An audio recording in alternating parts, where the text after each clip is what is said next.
It started with a scream. Not outside, not down the street, inside the house. I had just stepped out of the shower when I heard it sharp. I froze, heart thundering against my ribs, water still running down my back. I thought maybe it came from the TV in the living room, but I wasn't watching anything. I was home alone, and the TV was off. I wrapped a towel around my waist, stepped quietly into the hallway, and stood still, straining to hear something, anything. The house was silent, too silent. I live in a one-story home with large windows in every room. Rain tapped steadily against the glass, the occasional gust of wind shaking the branches of the tree outside. I checked every room. Nothing. Doors locked. No signs of a break-in. But as I turned to head back to the bathroom, I stopped. There were wet footprints leading down the hallway. Barefoot, small, and definitely not mine. I followed them. They led to the guest room. The door was half open. A dim night light glowed in the corner, casting soft shadows on the carpet. I stepped inside, and the closet door creaked open an inch. I didn't move. I just stared. The air felt too thick, too cold. Slowly, I walked over, every step like walking through wet cement. I reached for the handle, opened it. Nothing. Just old coats and cardboard boxes. But the smell inside that wasn't right. It smelled like mold, like something dead had been sitting there, waiting. I shut the closet and backed away. But just as I turned to leave, the nightlight flickered, and I saw it, her reflection, in the glass of the window behind me. She was standing right next to me. Pale skin, wet black hair, clinging to her face. Her mouth twisted like she was trying to scream, but couldn't. Her eyes were wide, too wide. Frozen, I spun around. Nothing. The room was empty. I rushed out, slammed the door, and stood in the hallway. Then my phone buzzed. Unknown number. Why did you close the door? I dropped the phone, ran to the front door, still locked same with the back. Windows shut tight. No sign of entry. I didn't sleep that night. The next morning, I checked the guest room again. The footprints were gone. So was the nightlight. I never bought a nightlight, and I never got another message. But sometimes, late at night, I still hear the scream, coming from inside the house. And every time I do, the footprints return. I woke up because I heard breathing, not the steady kind that comes from dreaming. It was sharp, irregular, shallow, and it was coming from the wall behind my headboard. At first, I thought maybe I was still half asleep. I lay there in the dark, trying to rationalize it. But then it happened again. A dragging inhale, a slow, broken exhale. It was too close. I turned on the lamp silence. I pressed my ear against the wall.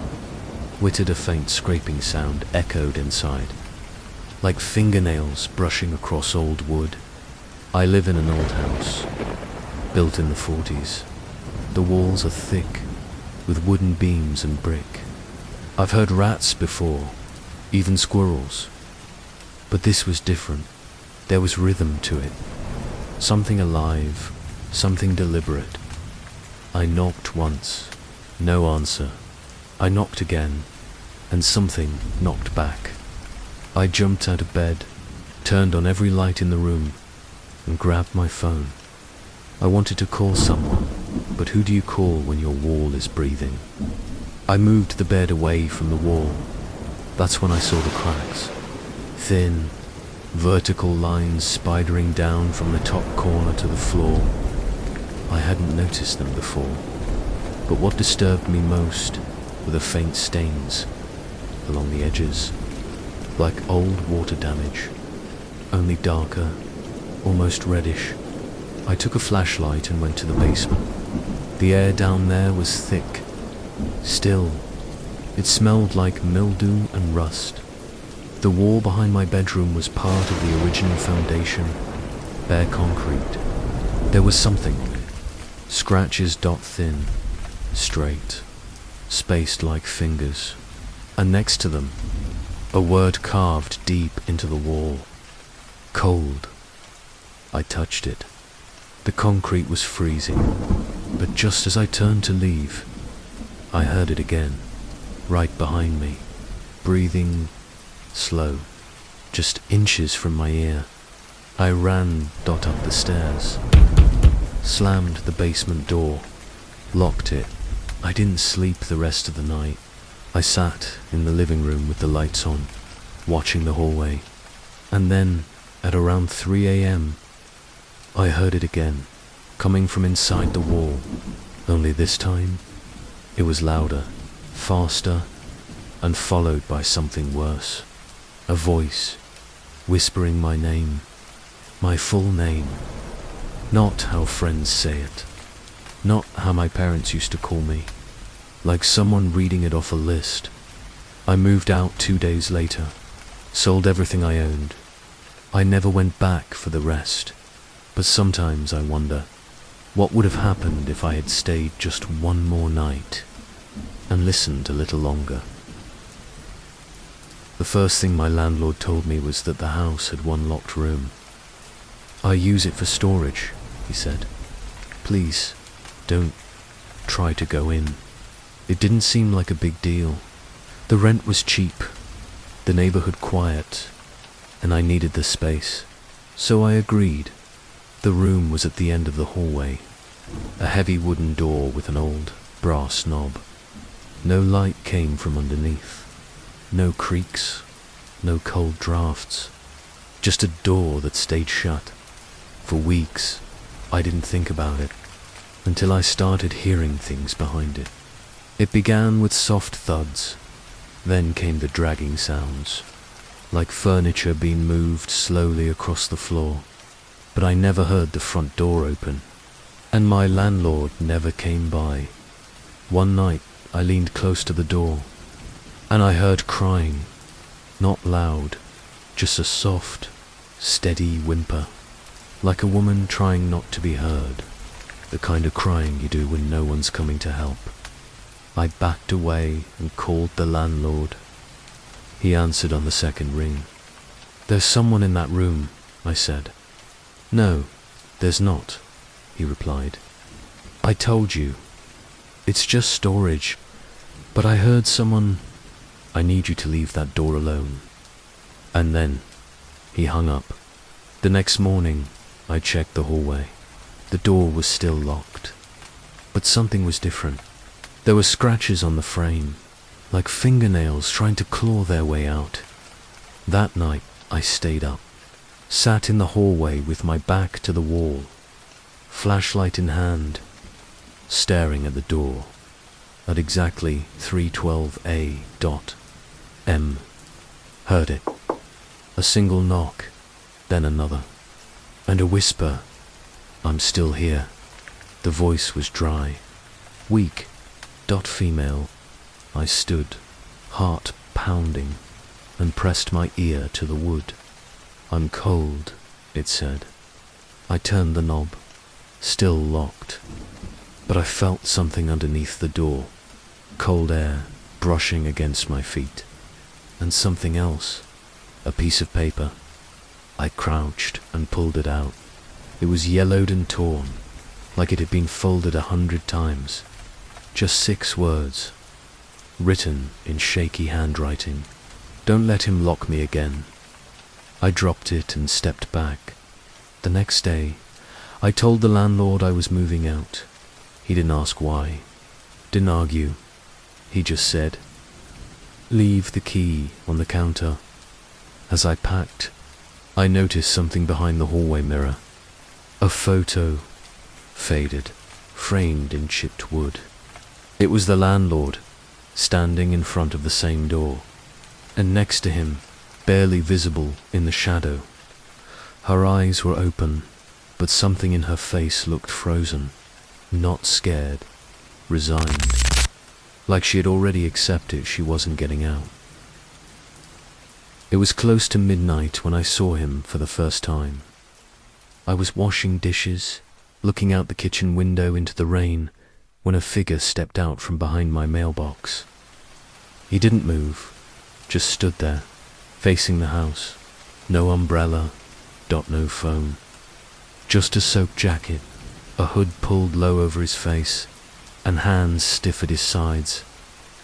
At first, I thought maybe he was lost. But then I realized something. He wasn't looking at the front door. He was looking at the window, at me. I shut the blinds and backed away. A few minutes passed. I peeked again. He was gone. I checked the front door. Still locked. The porch was empty. But when I turned to head back, I saw something through the side window. He was standing in the backyard. Same posture. Same silence. Now I knew it wasn't a mistake. He was moving around the house, keeping out of sight, always staying in the shadows. I called the police. They said it would be 30 minutes before someone could come. I locked every door, closed every curtain, and sat in the hallway with a knife in my hand. But I couldn't stay still. I needed to know where he was. I peeked through the front curtain. He was back at the driveway. Only now, he was closer. Standing at the edge of the steps, staring up at the door. Not moving, not blinking. I called out, "Do you need help?" He didn't answer. He tilted his head, just slightly. Then he took one slow step forward and smiled. Not the kind of smile someone gives you when they're relieved. It was crooked or cold. A smile that didn't match the eyes, because his eyes were dead. I shut the curtain and backed away. Then the power went out. Everything went black. No sound except the rain tapping on the windows. And then the front doorknob turned, not shaking, not jiggling, just turning, as if someone had a key. I held my breath. The lock held. He didn't come in, but I heard something slide under the door. Paper. I waited, then turned on my phone, flashlight, and picked it up. A photo, black and white, faded at the edges. It was a picture of my house, taken from across the street, and in the corner of the photo, a small handwritten note. This is where it ends. By the time the police arrived, he was gone. No footprints, no sign of forced entry, nothing on security footage, but I still have the photos. And every now and then, when it rains, I look out the window. Sometimes, I still see him, smiling in the dark. I wasn't supposed to be alone that night. My sister had asked me to babysit her newborn, while she and her husband went to a wedding. She said they'd be back by midnight. It was raining hard. The baby had finally fallen asleep upstairs, and I was curled up on the couch. At first, it was peaceful, just soft breathing sounds. A dim grayscale view of the crib, nothing unusual. But then, around 11:40, I heard something. A voice not the baby. A low whisper coming through the monitor. She's asleep now. I froze. My eyes stayed locked on the screen. No one was in the room. I turned up the volume. The breathing had stopped. Then the whisper came again. Come look. She's dreaming. I bolted up the stairs, threw open the nursery door. The baby was sleeping soundly. Alone, no sign of anyone. The closet door was slightly open. I approached it slowly, every step making the floor creak under my socks. I reached out, swung the door wide open. Empty, but the smell hit me. Old wood, damp fabric, something metallic. I backed away, shut the door, and grabbed the monitor unit from the crib. Back downstairs, I muted the volume. Maybe it was interference. Maybe a neighbor's signal. That's what I told myself. But then something changed on the screen. The crib camera tilted just a few degrees, as if someone was slowly adjusting it by hand. I knew I hadn't touched the mount, and the baby wasn't moving. The screen flickered, and for a moment, I saw something behind the crib. A shadow, not shaped like furniture, not shaped like anything that should be in a nursery. It was tall, very still. Then the screen went black. I ran straight to the front door, but before I could unlock it, the baby monitor lit back up. One sentence, clear, spoken in a voice I didn't recognize. "Don't take her from me." I turned around. Silence. The rain pounded the windows like fists. I waited for my sister on the porch, holding the baby in my arms, until they pulled up. I didn't tell her what happened. I just told her the monitor had stopped working. The next morning, she sent me a picture. The crib, the wall behind it, scratches, dozens of them, carved deep into the paint, and just below the camera mount, barely visible, unless you knew where to look. It was the middle of the night when I heard the stairs creak. Just one single step. I live alone. No pets, no guests. At first, I stayed in bed, staring at the ceiling. Old wood shifting in the rain. But a few seconds later, another step. Then, silence. I sat up and held my breath. The only light came from the hallway.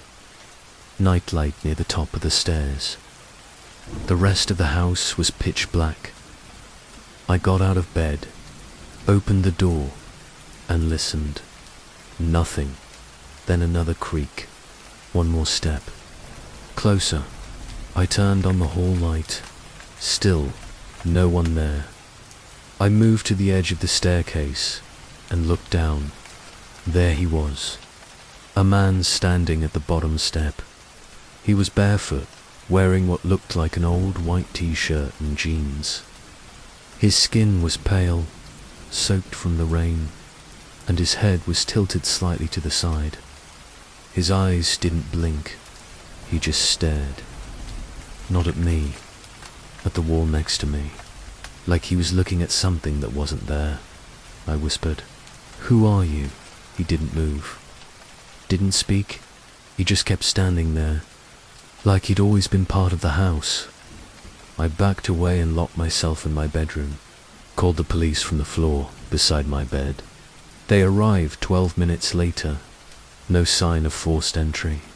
No footprints. Nothing on the cameras. They left a report, told me to call if anything else happened. But that wasn't the end. The next night, I woke up at 3:18 a.m.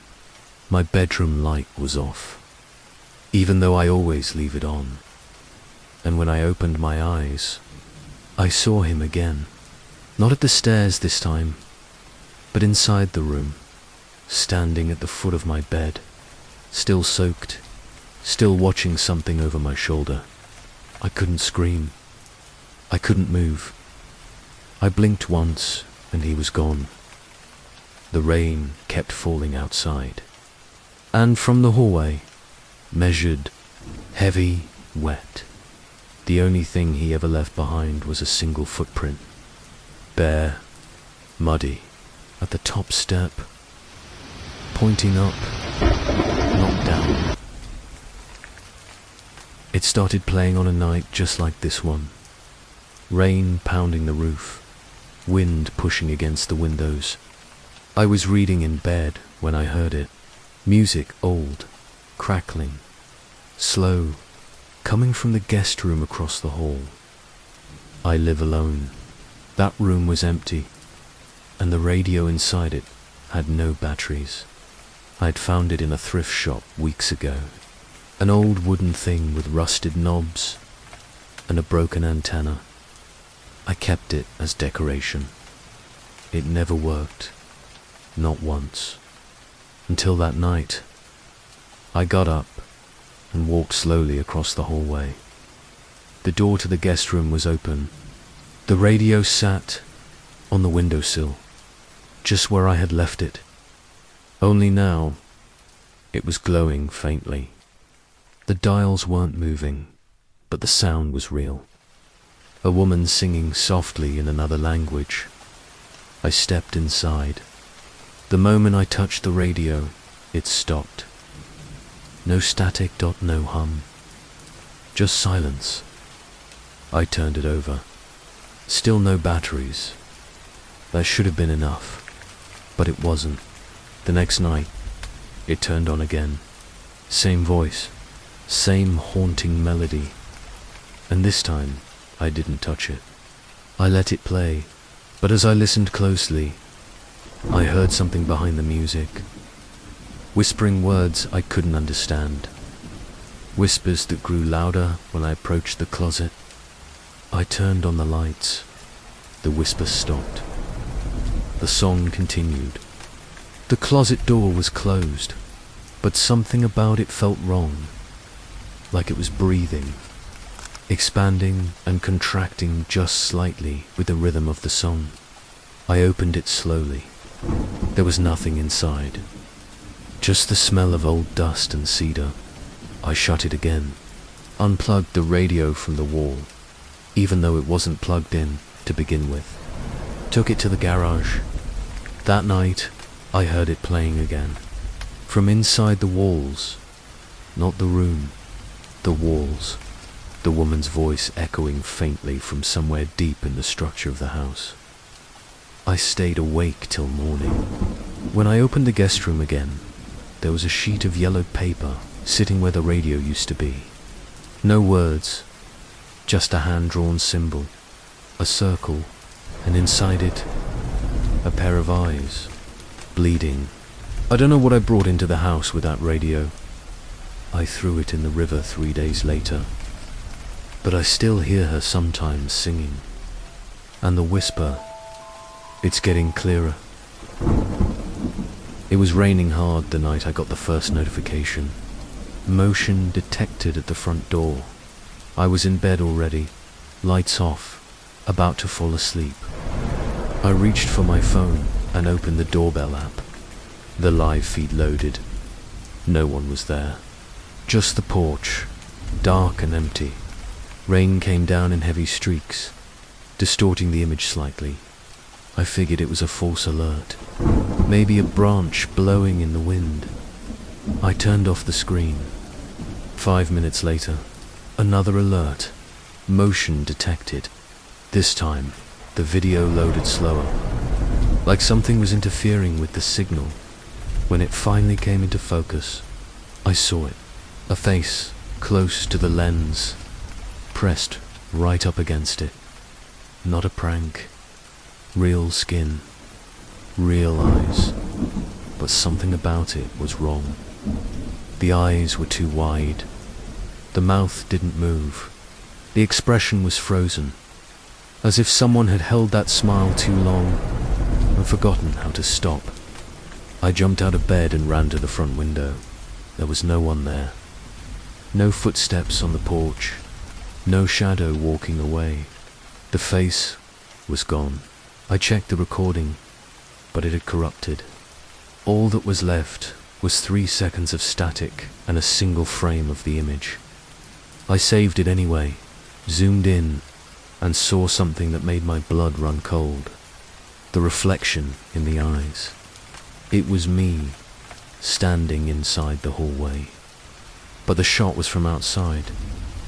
I called the police. They came and looked around. But nothing was stolen. No signs of forced entry. They chalked it up to a glitch. That night, I couldn't sleep. I kept the hallway lights on, and around 3 a.m. I heard a soft chime. Another notification, .motion detected, but this time the alert wasn't from the front door. It was from the back camera. I opened it quickly. The feed came through instantly. The face was there again, closer, smiling wider, and in the bottom corner, written in fog on the glass. I heard the knock during a thunderstorm. 3 short raps, coming from below my feet. I live in an old house with no basement, just a crawl space about 2 feet high, sealed tight with a metal hatch. No one can fit down there comfortably, not without tools, not without trying. The knocks came again, evenly spaced, not frantic, not random. I moved to the center of the living room and pressed my ear to the hardwood floor. Silence. But when I stood back up, I felt it. A cold breeze coming through the floorboards. It didn't make sense. The crawl space was sealed. I went outside, flashlight in hand. It was slightly open, just an inch. Still locked, but bent outward, as if something had pushed from the inside. I tried to lift it. It wouldn't budge. Rust had sealed it to the frame. That night, I heard the knocks again. Always 3, always between 2 and 3 in the morning. I placed my phone on the floor to record. When I listened to it the next day, I heard something else. Breathing, then a whisper. Just one word, please. I called pest control. They checked the crawl space thoroughly. No animals, no signs of nests, no damage. But the technician looked pale when he came back inside. "What's under the living room?" he asked. I told him nothing, just the space. He didn't answer. He just left without charging me. That night, I couldn't sleep. Every time lightning flashed through the window, I imagined someone crawling under me, pressing their face against the boards, watching. At 2:47 a.m., the knocks came again. I knocked back 3 times, then silence. I waited, and finally, a voice right beneath the floor. No one ever knocks back. It was supposed to be temporary. Just a month in my cousin's house while he was out of the country. He left me a list of basic instructions. Feed the cat. Water the plant. Don't use the guest bathroom at night. At first, I thought it was a joke. The bathroom worked fine. Clean. Modern. The mirror was unusually tall, but nothing out of place. I used it the first night to brush my teeth. That's when I noticed something strange. The reflection lagged, not dramatically, just half a second, enough for my hand to finish moving and the reflection to catch up a moment later. I blinked. It was normal again. The next night, it happened again. This time, it didn't just lag, it changed. When I leaned closer to the glass, my reflection didn't match my expression. I was neutral, calm, but the reflection looked concerned. Eyes slightly wider, brows drawn, as if it could see something behind me. I turned around. Nothing. I shut the lights and left the door open. But at 3:09 a.m., I heard the faucet turn on by itself. I checked the bathroom. The mirror was fogged, as if someone had taken a long, hot shower. And drawn in the condensation was a message. "He watches when you sleep." I wiped it away and stepped back. For a split second, My reflection didn't move. It stood still. Then it smiled. Slow, deliberate, not my smile. I left the bathroom lights on for the rest of the night. The next morning, I called my cousin. Before I could explain, he cut me off. "You used the guest bathroom, didn't you?" I told him what I saw. He was silent for a long time. Then he said, "Just cover the mirror. Don't try to get rid of it. And whatever you do, never look into it when it's dark." I taped a towel over it that same day. But the next night, I found the towel on the floor. The mirror clean, no fog, no message. Just a reflection, smiling again. And this time, it wasn't me. It was someone else, wearing my face. If you're still here, if the rain hasn't silenced your thoughts yet, then maybe you're one of us now.